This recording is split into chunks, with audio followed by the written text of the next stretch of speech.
Nama saya Devani Putri, biasa dipanggil Dini, dengan NIM G0024146 dari kelompok. Saya ingin melanjutkan laporan yang ketiga, yaitu Andre, seorang mahasiswa tingkat akhir pasti tidak nyaman setelah mengonsumsi makanan cepat saji selama sebulan penuh karena kesibukannya menyelesaikan skripsi. Dia sering mengalami rasa tidak nyaman di bagian bawah perut dan gangguan buang air besar. Dalam obrolan di kampus, Andre mengeluh kepada Anda sebagai teman yang baik, jelaskan kepada Andre tentang rectus digestivus inferior. Yang pertama, soal obrolan jelas tentang perbedaan jejunum dan ileum. Untuk perbedaan jejunum dan ileum, ini untuk pada bagian jejunum dan ini untuk ileum. Nah, untuk letaknya sendiri, jejunum di umbilicalis, sedangkan ileum di pelvis. Untuk warnanya, jejunum itu merah, sedangkan ileum itu tidak. Untuk diameternya, jejunum itu 2-4 cm, sedangkan ileum 2-3 cm. Untuk dinding atau otot polosnya itu tebal, yang jejunum itu tebal, sedangkan yang ileum tipis. Vaskularisasinya itu jejunum lebih banyak daripada ileum. Untuk masa rektanya sendiri, jejunum juga lebih panjang, sedangkan ileum itu lebih pendek. Untuk Archimedes itu 1-2 tingkat, sedangkan ileum itu tersusun dan lebih kompleks. Untuk lemak mesenterinya itu jejunum lebih sedikit dan ileum lebih banyak. Lalu untuk rika sirkulasinya itu jejunum besar, dan rapat, ileum itu sedikit dan darah. Untuk playernya itu jejunum cuma beberapa, jejunum dan ileum. Next. Nah, untuk ini struktur bangunan di dari insula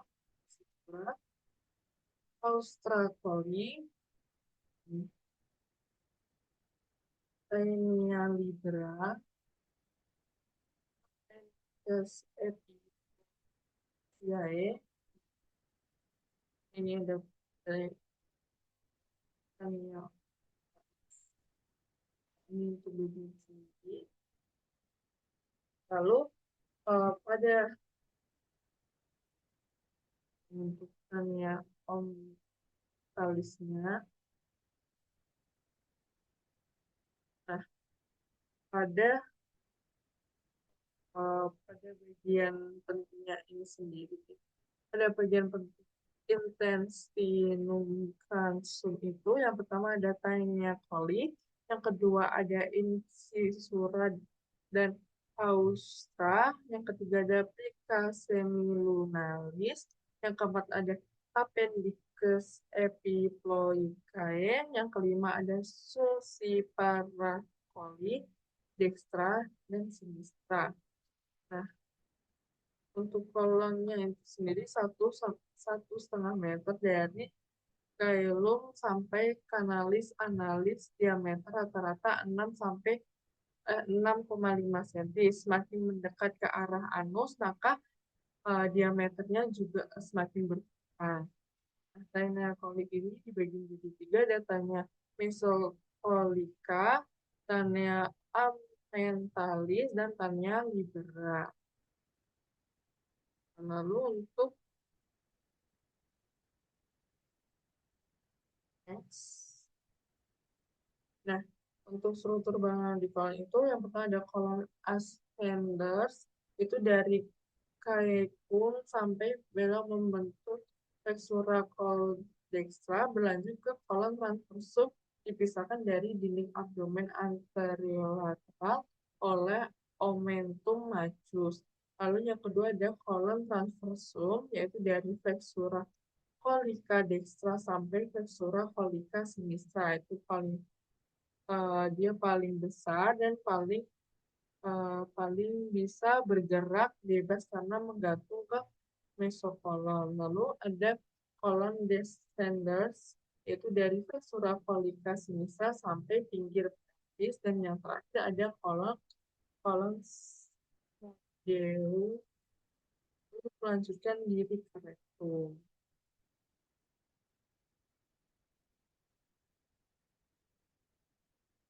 Untuk jelaskan struktur anatominya berhubungan dengan pengeluaran feses. Nah, sisi luarnya terdapat versura sacralis dan versura perinalis atau versura anorektal kolon berbentuk S jika dilihat dari lateral. Versura anorektal membantu menjaga kontinensi tinja melalui tonus otot tuboretalis atau bagian dari levator anus. Saat di devasasi, flexura menjadi tegak dan tinja bergerak ke anal kanal.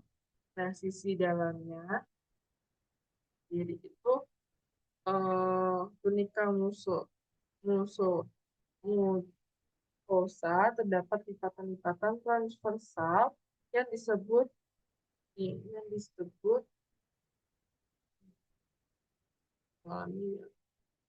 terletak langsung di atas dan didukung oleh diafragma pelvis dan ligamen anokoccygeal ampulla. Memiliki kemampuan untuk berelaksasi karena fungsinya untuk menerima dan menahan akumulasi massa tinja sampai dikeluarkan saat buang air besar. Hal ini menjadikan zona transisi dari rektum ke kanalis analis ditandai oleh linea anorectalis atau anorectalis junction. Area ini dicirikan dengan adanya perubahan dari plicae transversalis jadi plicae longitudinal anal. Nah, ini untuk anal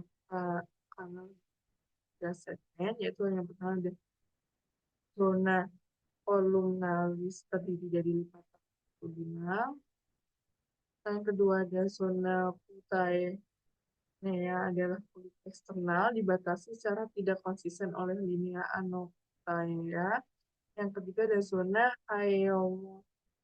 hemorrhoidales adalah tempat yang memungkinkan terjadi benjolan hemorrhoid karena kelenjaran hemorrhoidales.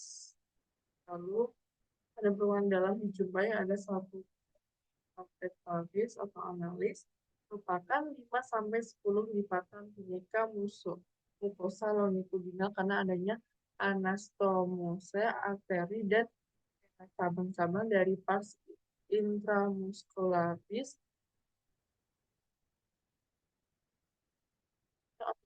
ini ada musculus spinatus ani internus dan lain sebagainya. Kan ini untuk namanya sendiri. Oh,